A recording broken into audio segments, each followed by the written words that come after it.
Welcome to String Theory. It's Wednesday night. I got half a voice, and here I am with you. And been a busy summer. It's only going to get busier, so I'm going to be probably gone a lot of Wednesdays in the next few months. So here I am now.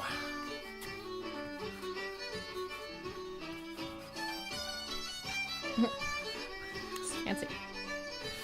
Our sponsors, our partners, our friends. Boucher Guitars, Levy Straps, G&G Music, Citadel Music, Brickhouse Guitars, K&K Sound, Gallagher, Recording King, Alvarez Yeri, Yamaha Canada, James Martin Instruments, Cody Guitars, D'Addario, The Arc, Apollo Picks, Epiphone Gibson, Close Guitars, Blue Chip Picks, Tone Slab, our good friends at LR Bags, Maestro Hosing Guitars in Singapore, and George Crackett Guitars, my buddy George down in Albany, New York, and our good friends at the SPCA, the Society for the Prevention of Cruelty to Animals. And yeah, so there you go. And we got an empty chair over here. So, you know, Fat Pilot Boy isn't here tonight, so I can say whatever I want to him about him. But one thing I wish he was here for was this. Welcome to String Theory. Here's John and Chris and Ginger. Yeah, so here we are. It's Wednesday night. It's the, what is it, 2nd of August, Ginger? Something like that. The lovely Ginger's in the house. Thank God. If it wasn't for her, we'd be lost entirely. At least I would. You've seen the sad byproduct of my aloneness here trying to do string theory like a big spare dick at a wedding. Just horrendous. But anyhow, here tonight. So two big, major things for Capo Corner is, number one, the LR Bags new HiFi sensor pickup systems are here. I received them a couple days ago. We're going to be putting one in a guitar. I've already used them, so I know they're amazing. So we're going to be installing one in a guitar and doing a video of that, me and Coot. And then a full review of the system. And I'm going to use I'll use my Fishman amp probably for a lot of it, but I'm also going to show off their Synops speaker which is basically a single unit sound reinforcement for, I would say, a hall from 100 to even 300 people in a hall. You could do with this one speaker. It's incredible. The other thing that's huge that's happening right now is that Master Music Method is live. It just went live today. You can go to mastermusicmethod.com.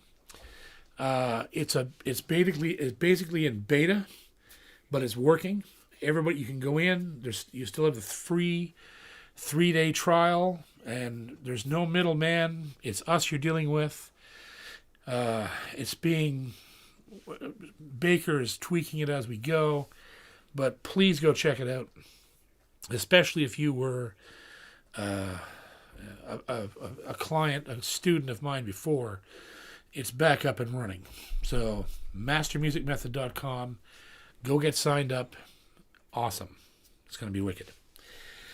So, the first Kirsten goes to Eli Patrick Music. Eli Patrick Music. Are you familiar with the Audio Technica Pro 37? And if so, what are your thoughts? I use one for vocals and I'm quite fond of it. This room is mic'd by AT mics, and I also have a number of them here. I'm not sure if I have the one that you have, but every Audio Technica mic I've ever used is incredible. So, you can't go wrong.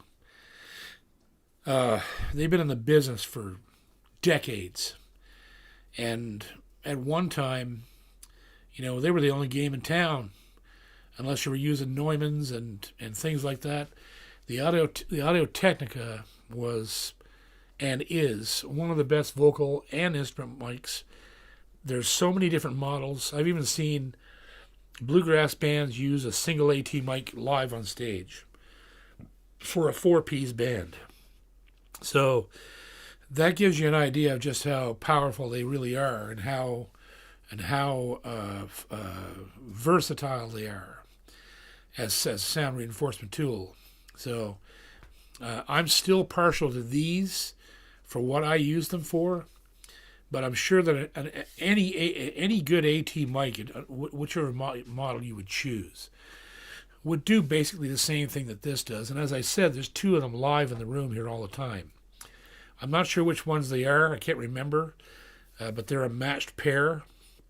And me and Dave Gunning worked for a couple of hours to aim them perfectly in the room, so there was no phase, no nothing. They just magnify the room, which you can hear, when you listen to live at Ginger's Barn. Those mics are on up. They're picking everything up in the middle of the floor here. Or if you hear Jack snoring. And they can hear, yes, you can hear Jack snoring and Jill dragging her ass on the ground and me farting occasionally. Cut next. I got a super chat from C-Math. C-Math. I remember C-Math. Joke, you get nothing. We're all very choky and coffee here today. Hello, JP. No question, just a tip for the Tim Hortons. Tip for a cup of Tim Hortons. Love you. Thank you very much. Next. Super chat from Bob George. Bob George. That's got to be new. It says it's his first super chat. Sweet. I was right. Bob George, welcome to String Theory. What can I do for you, Ferd? I might pronounce this wrong, but Fred? greetings on a beautiful evening in... Is it Tittle, Canso? What? Oh, yeah, the Tittle, yeah. Yeah, I guess he's up in Canso. I used to live up there. There you go. On the Tittle. Awesome. Good to have you. Thank you. Thank you for calling in. Excuse me. Next. I don't know if my chat is loading correctly, or Any other, everyone just stopped talking. People just probably stopped talking. Stephen Baker says, it's been fun to work on, talking about Master Music Method. Please send your complaints. That's right. That's another great thing about the Master Music Method thing is that Baker's in charge of it. He's redesigned it with his partners, his design partners. There's one here in Nova Scotia. He's working in Sweden. And when you write in, if there's any problems or lags or bugs or anything, you write to him and he will answer. He's getting every communique. I'm going to be able to see it on my phone. There's apps coming for iOS and Android. You can look, so you can take your lessons on your iPad or your Samsung S9 pad or your iPhone or your Google phone or your Motorola Edge Flip or your Samsung Fold or your whatever you want to take it on, it's going to be there. Jet. So, what's he doing? Licking his feet and... Surely to God. See, that's what I mean. He's like, I don't know, 15 feet from those mics, and apparently Megan can hear him. Well, I can hear him with my ears. Oh, yeah, I thought you had the headphones on. Poor Jackie. Jackie like he's licking his toes. Yeah, it's really loud. I have to clean my feet. They're furry and brown. But it's too much and spinning white. noises. It hurts my brain. Next. We have a super chat from Jamie Reed. Jamie Reed. Welcome, my friend. My J45 was sounding really dull and quiet. One string change, and it's like a brand new guitar. It was a chore to play. Now I can't put it down. Well, yeah, obviously. You have to change your strings. Strings don't sound better the older they get, even if they're coated. Fine wine? What? Like a fine wine? Yes. They don't age well, even if they're coated. They get to a point where they sound dull, and the intonation goes bad on them, and all kinds of things. Your action changes. Everything changes. Guitars are meant to be strung with new strings, As soon as they start to get dead, change them. I have to change my strings about every... I would say I can probably get 3 or 4 shows out of a single set of Elixirs. I can get about 5 or 6 shows out of D'Addario XS, but they have to be changed. It gets to the point where they're so there's a lot of abuse on a string. Like it's flopping back and forth and bouncing off the frets, continually getting beat to crap, and the core starts to stretch and move, and the winding moves, and that's what causes your intonation problems and all that stuff. So you have to change your strings, no question. So good on you. Next. Question from Bill Browder. Bill Browder, I know that name. What is your hands down favorite OM guitar? A Boucher. I've never owned a better OM than a Boucher. Although I have to also put as a first, I wouldn't even put it second, would be the all Honduran mahogany Yeri that I have. It's one of the most incredible guitars I've ever played. So, yeah, those two things I would cite as about the best OMs, in the world for me. I'm sure, obviously there are other ones, but the ones that I have and have played, the Yeris and the Boucher, there's nothing else that I've ever seen that even comes close to them. So, yeah. Next. Mm-hmm. A super chat from Stephen Baker. Stephen Becker says, "Love you guys. Thanks for being great. Nice shirt, Chris." Yeah. He's currently wearing a pilot shirt somewhere. Yeah, fuck him. He's Wherever the hell gone. he is. He gets home in a few hours. Next. Question from Caper Away. Caper Away. Hey, JP and Ginger, bought a new Yamaha FG5 and loving it. Going to put an appropriate pickup on it. Or in it. It's not really a question, more of a statement. Right. Mm-hmm. Well, you have three choices. You have the K&K Pure Mini.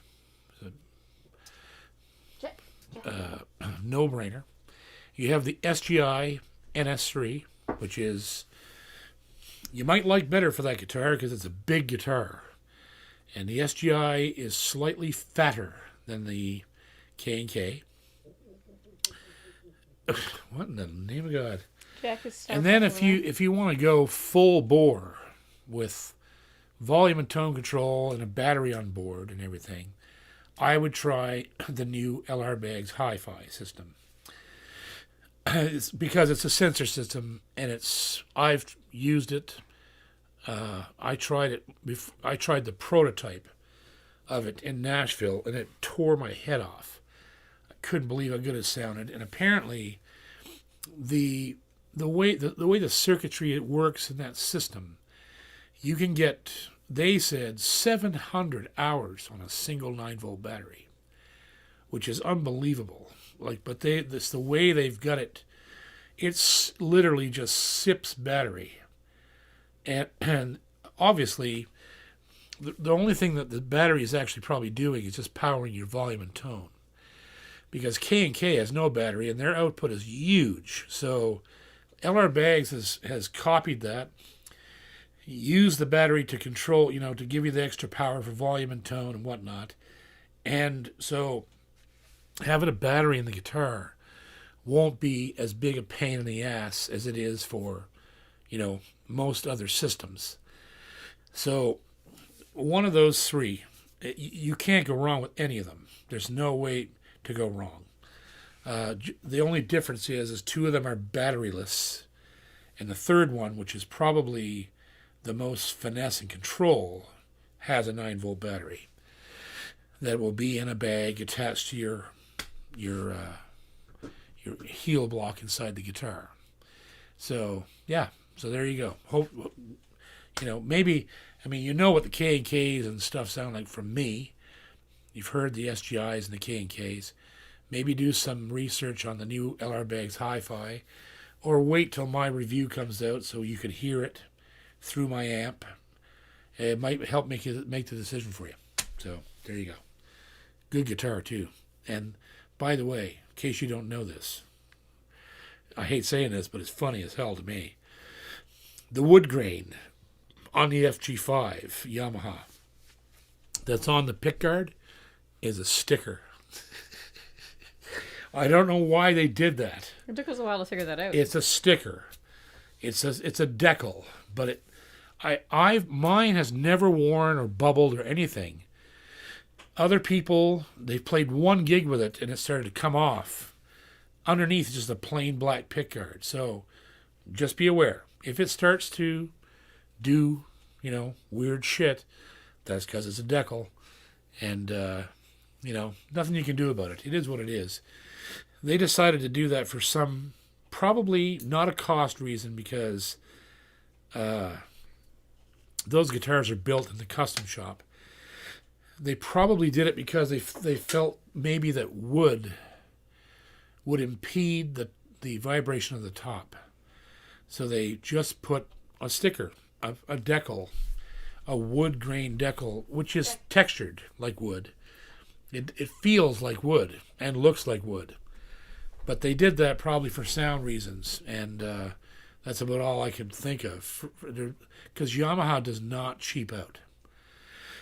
Of all the companies in the world that build guitars, they spend a lot of time and a lot of effort and a lot of money on building guitars, especially the high-end guitars like that one, that are just below, you're starting to get into the qualities in the middle of the L series when you're talking about the FG5, built in Hamamatsu in Japan, right? So they spend a lot of time and effort on that, and I just can't see them doing that because they're cheaping out. They did it because it was sonically the best thing to do for the guitar. That's my opinion. And having known Yamaha and used them for 25 years, that's what I think. Anyhow, there you go. Go next. Question from Steph Kerwin. Steph Kerwin. JP, do you work in different tunings? I find it good for songwriting. I work in all kinds of tunings. I work in standard, open G, open C, dad, fad, and some varying other tunings that are designed just for specific songs. But yeah, absolutely I do. So yeah, and I agree. Exploring the chord structures in alternate tunings can often bring you really good melodic ideas, which will then hopefully spawn a lyric.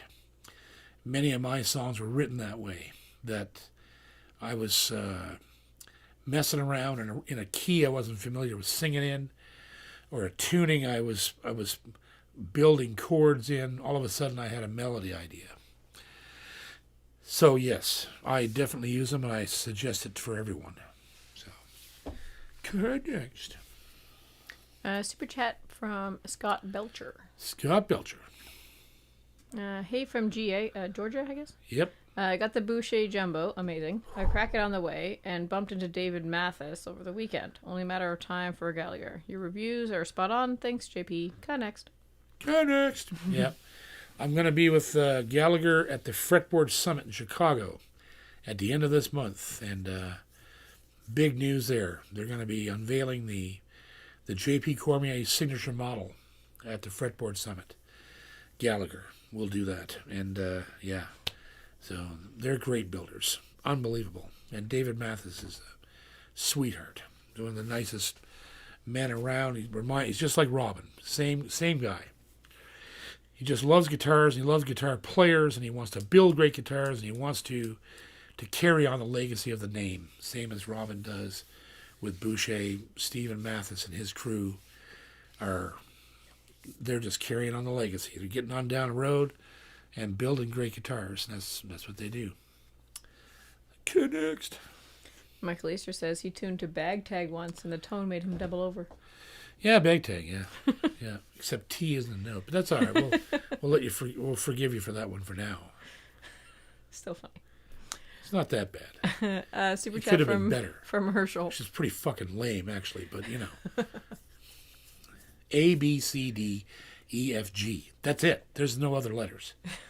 That's it. T's not in there. Well, if you're really, really bad, maybe you get a T. I mean, even you made a good one. Bad bag. Yeah, I did. That was a good one. Bad bag. Come on. Okay, next. Super chat from Herschel. Herschel Swacker? Rector? Rector? His name is just Sizemore? Herschel now. He got rid of his last Oh, name. he did? Okay, Herschel. Yeah, All I'm assuming right, it's the same guy. You kind of already touched on this a little bit, but I rewatched your Yamaha reviews. Please describe differences and why L series costs more than F. Well, because the F series, like the F, I'm not talking about FG red labels. I'm talking about the $300 FGs in every store in the fucking world. They're made in China, in a factory, a Yamaha factory, not a subcontractor. There's a Yamaha factory in China, right? And their guitars are brilliant. I've seen $400 Yamahas that could eat Martins. So when you leave that realm, you start to go, the next thing you run into are the red labels. So the F3 is built at another factory in China, but that specializes in the red labels, right? Then the FG5s are built in Japan. And then the Ls from the 6 to the 16, 6 and 16, are made in that specialty shop in China. And then once you leave there, go to 26, 36, 56, 86, you're talking about over to Hamamatsu in Japan again, where the master luthier is working only with 12 builders. And they build all those guitars. It takes up to 6 months to build a single instrument, right? And so that's the difference. So anything that's FG, that's not a red label, giant Chinese Yamaha factory. FG red label, we're at the specialized, the 3s are at the specialized factory. The 6s and 16s are at the special factory. Above that, the FG5 red label, that's in Japan, and everything else is Japan. And basically, I mean, you just can't. Somebody asked me just a few minutes ago in an email that they're wanting to get into bluegrass a little more, and they're looking for a guitar under $2,000. Well, the fact of the matter is that the best guitar you can buy under $2,000 is a Yamaha. If you go find yourself an LL16D, or especially a chocolate one, there's a brown one they're making right now, or a black one, or a sunburst, or even naturals, good too, but there's something about their colored tops that are just really wild. Huge volume, huge tone. So if you go spend $1,200 to $1,500 on one of those guitars, you're going to have a guitar for life. That instrument will never, ever fail you. The only other thing, you can buy other guitars, but they're not going to be not even close to Yamaha. They're not. There's no Martin, under $2,000 that I would play on a bet. Not even a bet. There's no Gibsons. There's nothing. There's no Taylor. There's no Taylor under $2,000, unless you want to get into the GS Minis, and they're horrible. They're for stage only. They're not dreadnoughts. They're little miniature guitars. So the only other thing that's out there that's below $2,000 is Eastman. And they're good guitars. They're fantastic guitars, but they're not consistent as Yamaha. They're just not. I've seen, $1,700, $1,800 Eastmans that just can't compare to a really good LL16D, or even an FG830 that's made out of, they make maple ones, mahogany ones, rosewood ones. Like, they're just so good at doing what they do that for under $2,000, that's the way to go. And I will point anyone in that direction, and I will show them in this room guitars that are under $2,000 that'll blow their mind. Now, the other option too is to go for the Gibson IBGs, the Epiphone IBGs. The inspired by Gibson Epiphones. But see, the problem with those is that they're so good that Epiphone has raised their prices by $600. So now some of the IBGs I have here that cost $1,250, when they first came out. They're now $1,800 Canadian in tax. So that's going to push you way over $2,000. But they're worth it. Even so, right? They are really worth it. If you wanted to get a really good Hummingbird, J45, anything like that, if you can find one that speaks to you, buy it. Because I truthfully don't know how long they're going to keep doing it. Because it's Gibson is really kicking ass right now. Their Gibson guitars, in my opinion, are the best that they've been in 20 years. I have walked into stores in the last 8-10 months, and I've picked up Gibsons. Now, mind you, they're $7,000-$8,000. But that's what Gibsons cost, the same as Martins, right? I've picked up J200s, like, fancy limited edition J45s, Hummingbirds, Doves. Man, oh man, are they building good guitars right now. Like, if I had the money, I'd buy every one I see. And as a matter of fact, I just did buy one that was only $3,100, and I'm yet to review it. But I'm going to, because I want everybody to see it, because it's such an anomaly. It's a 56 reissue of a J45, red top, white pickguard, has the original metal trough, adjustable saddle on it. I put a K&K in that thing, and holy God, it sounds good. It's just a tremendous guitar for $3,100, and it's one of the sharpest looking Gibsons I ever saw. So, long story short, those guys are making great guitars. Yamaha is. Eastman's a great company. There's probably others, but the honest fact of the matter is you can't be sure of their consistency or their longevity, right? I love Recording King, but it's sometimes hard to find one that's really good and gonna stay together and not have any QC problems. But I still send people to them because, I've got good Recording Kings here that I really, wouldn't part with. So, yeah, there you go. It's I could talk all night about how to find guitars under $2,000. That's what I've been doing here for 3 years. That's pretty well what the channel's all about. So, cheers to you.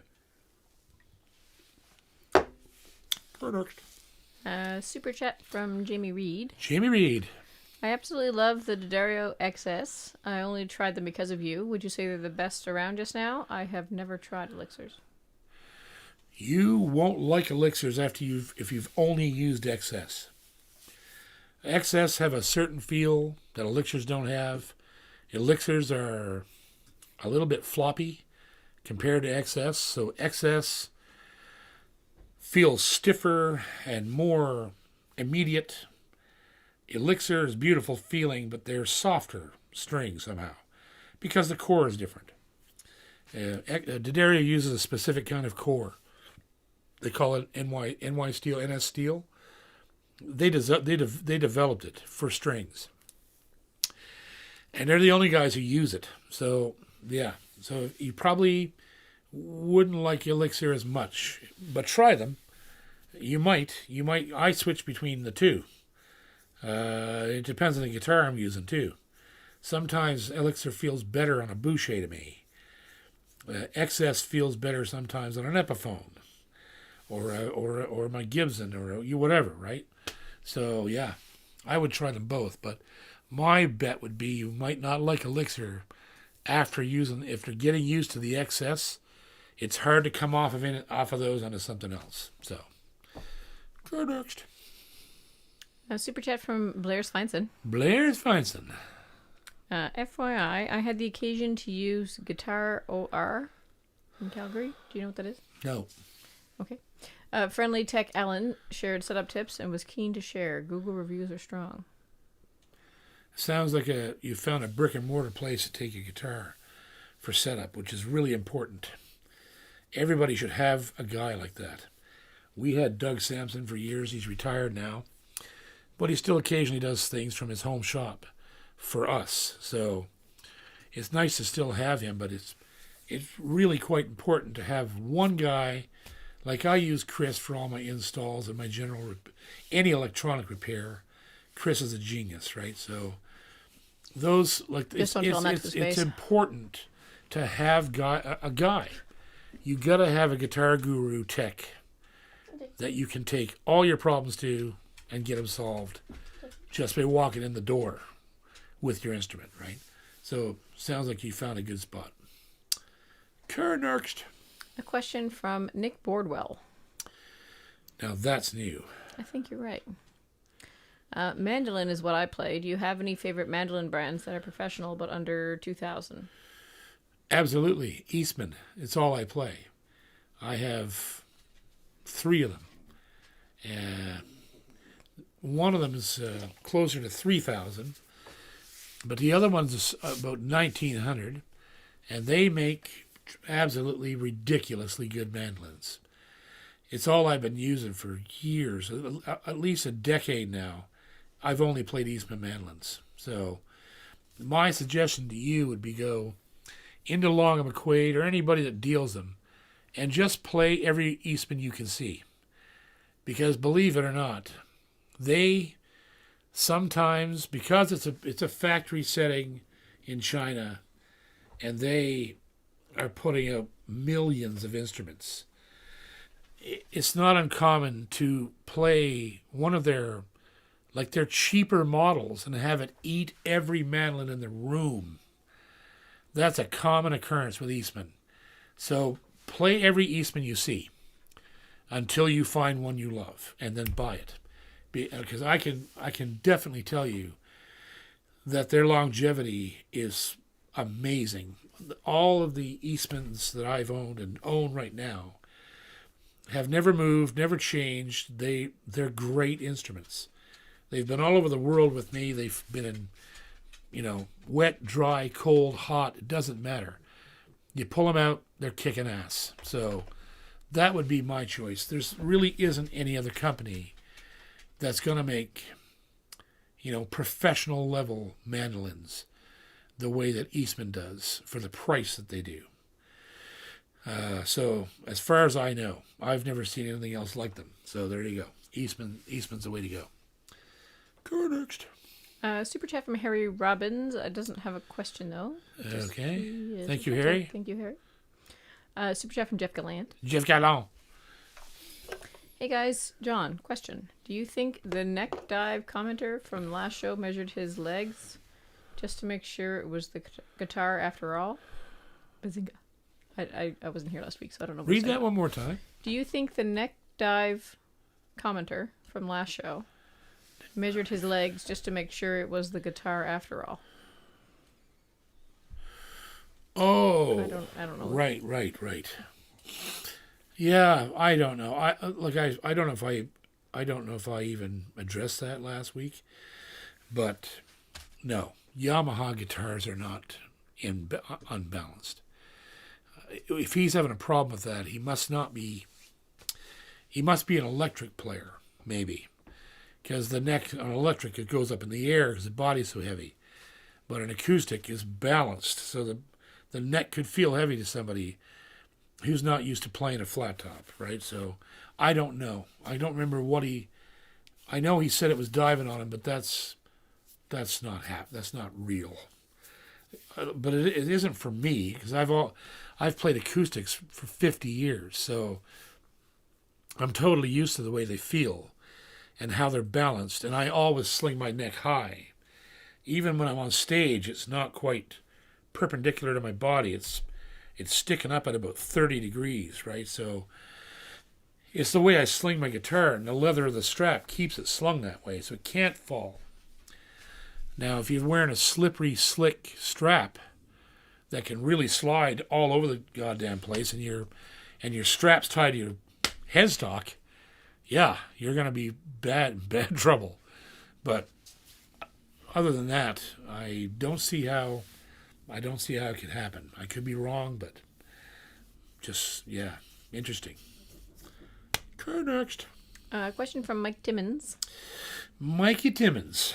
Is it worth getting my fretboard redone on my 90s Yamaha LL11? Oh, hell yeah.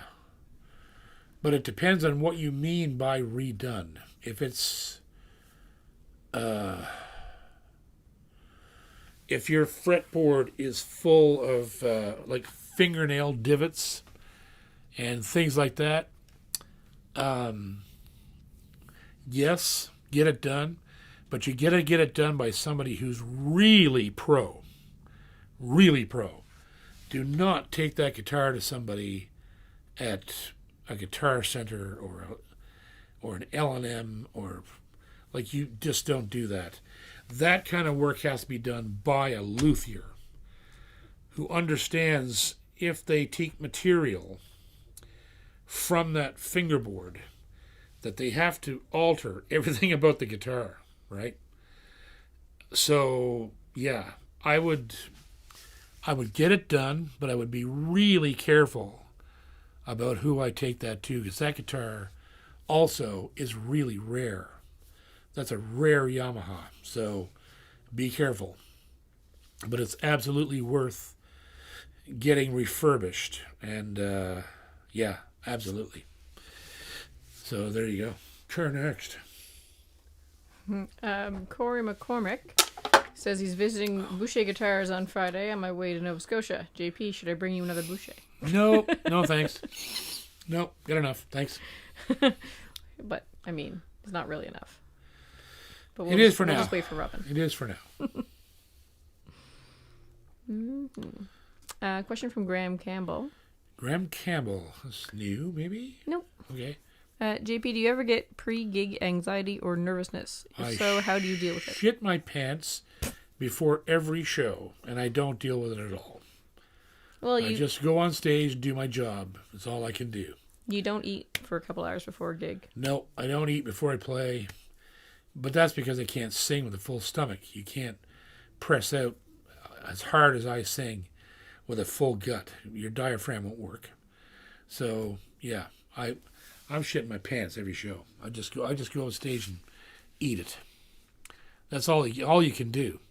And then it goes away after the first song. And there it is.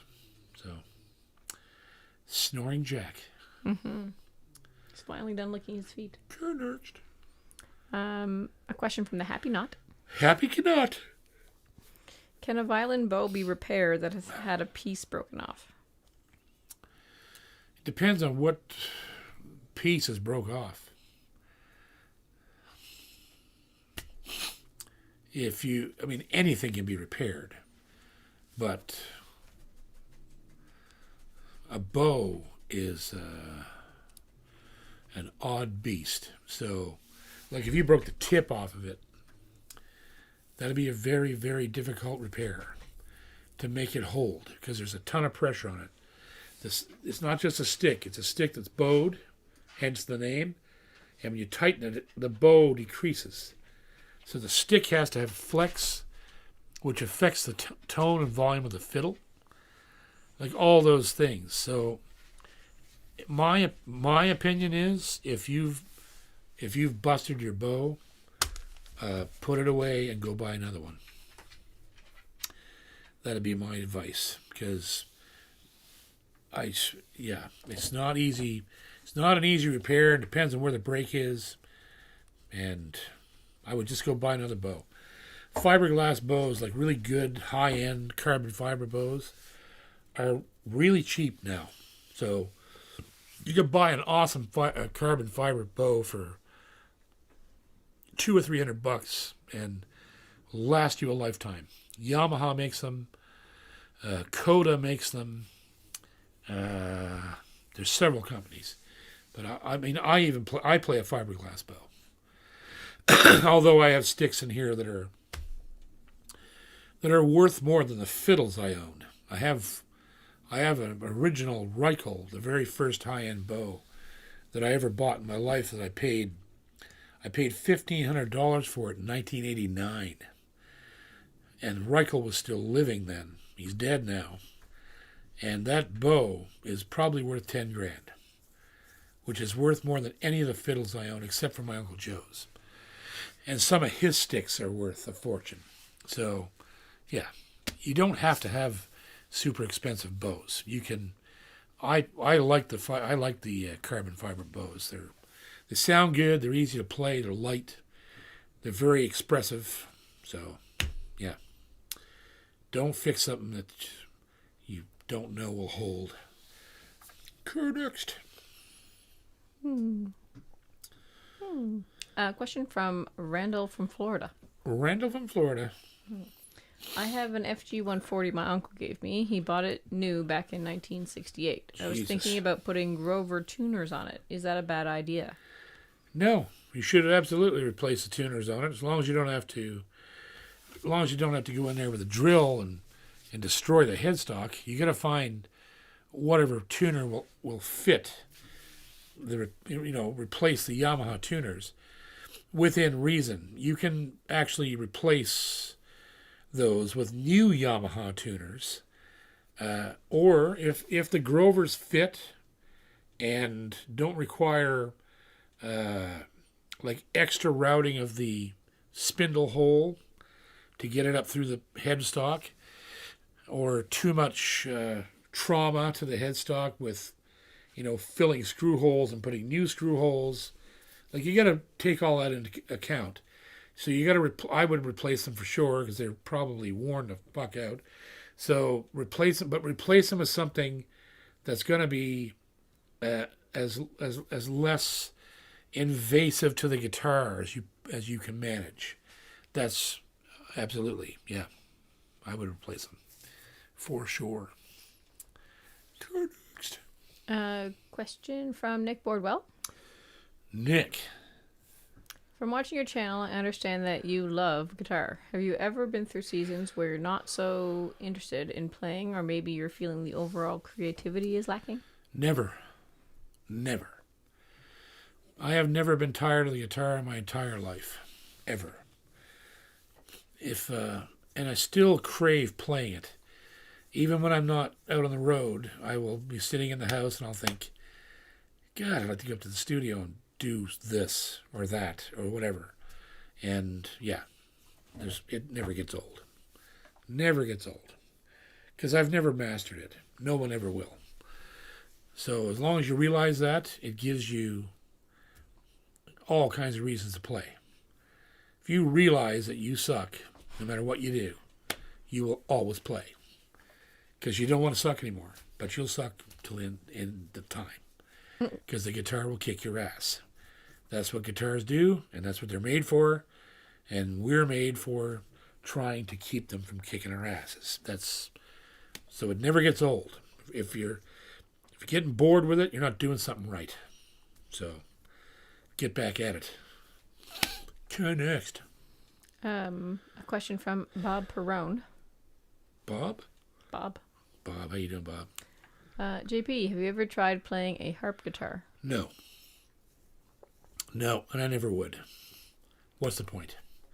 I suck bad enough with 6 strings. How many strings does why a do harp I need guitar 6 have? and 10 more that have no neck? Okay, next. Mike Timmons says, thanks for the info. He's talking about the new fretboard on the LL11. Yes. He says, you played it many years ago, and we had the feed of corned beef at my place after a night at the Chalupe in Shettytown. Yeah, I remember that guitar.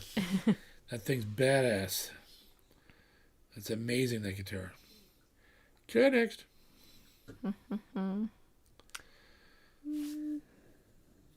Question from Richard McKay. Richard McKay. I have an SS Stewart guitar that was hanging in my parents' basement forever. Is there any reason to try and have someone try and fix it up? Yeah, why not? That's an ancient guitar. I would definitely explore bringing it back to life. And all guitars deserve that. Talk amongst yourself, Ginger. Talk amongst ourselves. Yeah, talk amongst yourself. Well, you have any questions that I can answer? He's gone to get a beer. There's no clute to fill the dead air.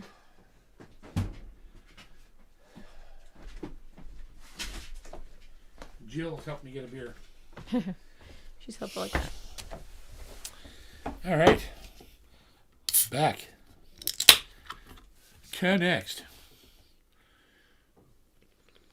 A little short on questions this evening. Let's see. Jeff Gallant says you should ask Big John what gauge hairs he likes on his bow. Oh dear. Not the best question. So, yeah. Randall from Florida says, I've been experimenting with different tunings. I'm really enjoying Open G. Open G is awesome. I learned that from Chet. Chet used to do, well, a whole bunch of stuff in Open G. And I learned it all as a child. And that tuning stuck with me. So I use that a lot for backing up fiddle and Dad Fad for backing up fiddle. Because they have such great movable chord shapes that ring against the open strings that are easy to remember. So I think we got a video about that on Master Music Method, don't we? About what? Pretty sure we do. About open tunings and moving chords and all that stuff. I think so. MasterMusicMethod.com. Sign up now. Do it now. You'll be enjoying it right now. Just like that. Okay, next. Another question from Randall from Florida. What is your oldest guitar? My oldest guitar is a 1969 Gretsch Country Gentleman. Is my oldest guitar. It's the same age as I am. That's pretty fucking old. Okay, next.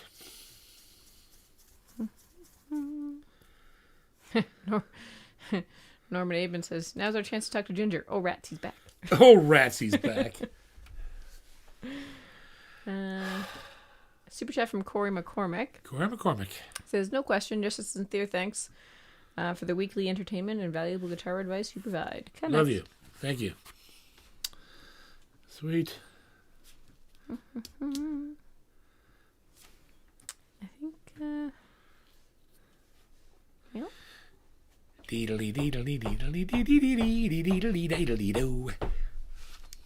Some musical interlude there. No. A question from Ben Allmark. Though that's new. I think so. Yeah, Ben Allmark. Does JP ever pick up an electric guitar? All the time, but mostly just for recording. Yeah, you never really play one on stage. No. I used to carry Gretsch with me on the road, but I decided that there was too much trouble. So if I'm playing, on a record, I'll use my Gretsch, or I will use my Cody, custom-made, Telecaster, Stratocaster, everything style guitar that he built me. That's it. And it's just color. I seldom ever take, like when I was a kid, I used to work in bands where I was required to play a Telecaster. I even played a Telecaster with a B-bender on it that Marty Stewart lent me, and it was a pink Paisley guitar. I love that guitar. It was a James Burton model, and but that's about it. And when I was a teenager, my buddies and I used to play Strat when we were learning how to copy, Yngwie Malmsteen and Steve Vai and Joe Satriani, those guys. We played all that shit on Stratocasters. But, yeah, not nowadays, no. There's no money in it for me, really. There's so many great electric players that they don't need me. I'm a flat top player, and I'm an acoustic musician. It's what I've always wanted to do, and that's what I do. So that's about it. I plug in my acoustic on stage. That's about as electric as I get these days. So, next. A question from Corey McCormick. Corey's back. This question is for Ginger. Oh. Which one of JP's guitars is your favorite? I don't really know. For some reason, I really like the 12-string. The Lightfoot. Yeah. Yeah. It's one of my favorites. I hardly ever play it, though. Yeah. Because it is something that's very specialized, so I don't play it a shit ton. But, yeah, I do use it a lot. I just don't play it on stage. But, yeah. one of my favorites. Question from Brendan Hutchings. Yes. Yes. Hey JP, fresh fan of yours. So far loving all the content I've seen. Is adding a neck strap button on a Larrivee D10 I just got a good idea? Absolutely. Every guitar is capable of having a neck, a strap button on the heel of the neck. Just don't put it in the end of the heel. Put it around the side of the heel. A lot of guys will want to put it right into if this is the back of the guitar, they want to put the screw in the end of the heel. Don't do that. It's dangerous. Make it so the strap goes under the heel, hooks on, comes over the heel. Reputable techs will do it that way. So just don't let them stick it right in there straight. We have a danger of splitting the heel cap and splitting the heel if you do that, even if it's drilled. Very dangerous. So other than that, go for it. I have one on every guitar I've ever owned. So good luck and connect. Enjoy your Larrivee. They're awesome. Question from Charles Wilson. Mm-hmm. Hey JP, which guitar are you currently playing or do you intend to take on your next road trip? I don't know. I was, the last couple runs I made, I used my new Gibson Slim Dreadnought, and before that, I used Merlin, the big private stock maple jumbo built by Robin Boucher. And as for what's going on in the next run, I don't know. I haven't decided. So it's all rather a random ordeal so that all the guitars get to go out the door once a year or more, right? So, yeah, I'm not sure which one I'll be taking next, but most of the time it's a Boucher. Because I have more Bouchers than anything else, I think. Probably. Go next. Question from Steph Kerwin. Steph Kerwin. I have a hankering for a mahogany guitar. Can you help me choose one? I'm thinking parlor size. Why are parlor size so nice for fingerpicking? Well, then you want to buy Yamaha. They make a small parlor, like a miniature parlor guitar. They do it out of rosewood, maple, there's mahogany. So find one. Find one that's made out of mahogany, and you'll love it. And they come with a proprietary pickup system on board. No batteries, no nothing. Just plug it in and go. And yeah, I never can remember the model names of those guitars, but you'll know what they are. They're tiny. They're a parlor-sized instrument, and they come in varying colors, varying finishes, and varying tone woods. So if you can't find a mahogany hanging on the wall, order one in. They're only around, I will say, $500 or $600, and they're worth every dime. Every dime. You'll love them. I've had 2 or 3 of them, and I love them. They're great.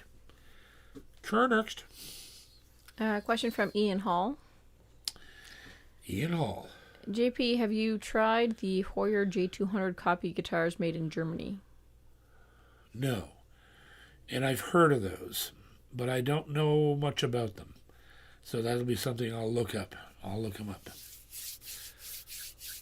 But Hoyer's been around for a while. That's an old company. So I'll look them up. Mm-hmm. Next. Question from David Asbill.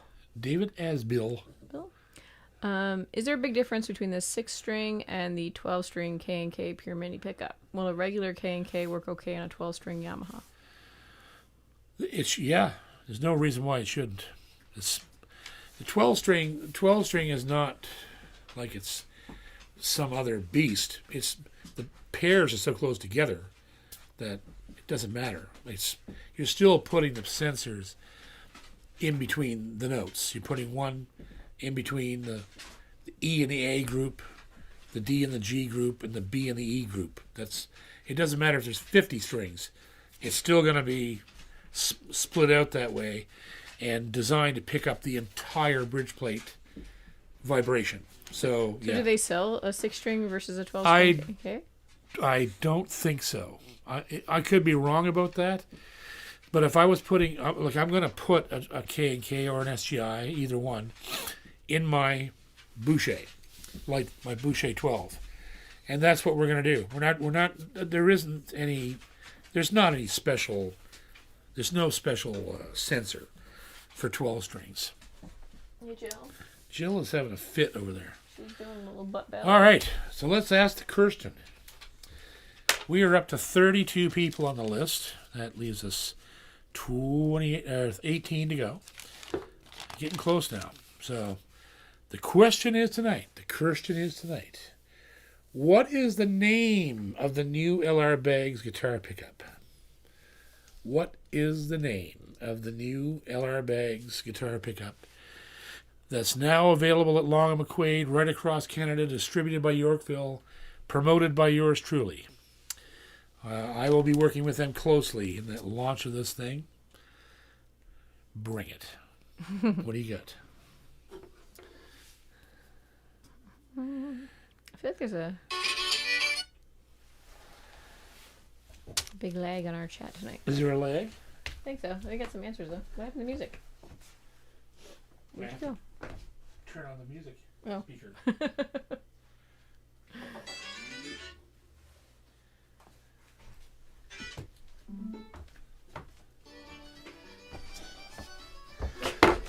Joe McGraw says Chris Cootie Booty.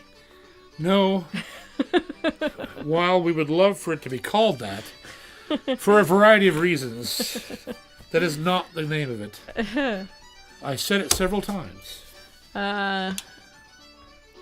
Cholarism says HiFi. That's the one. Who is that? Cholarism. Okay, that's definitely not on here. Nope, I've never said that word before. How do you spell that? CHULLERISM. CHU? Yep. LLER. ISM? ISM. You are number 33, Schulerism. So send us an email at jpcormier38@gmail.com, just so we have track of you when we make the draw later on this year. Who's number 2? Corey McCormick, but I think he's already on there. Just let me check. Yeah, he's number 4. Next is Stephen Baker. Stephen Baker's on there somewhere. Is he? Or did we just say his name a lot? No, Stephen Baker's not on here. Are you don't kidding think he's me? won yet. Yeah. Stephen Baker. You're number 34. I got your email, bitch. Got your number. All right, there we go. So we thank you and appreciate you being here with us every Wednesday night. Even when I'm not here, I know you're looking at this blank screen, longingly wondering where the fuck I am, but I'm here. I don't know if we're going to be here next week. I don't know. We're just taking it day by day at this point. So thank you. I love you, and keep on picking. Thanks for being with us here on String Theory. Myself, Ginger, the absent coot. Cheers.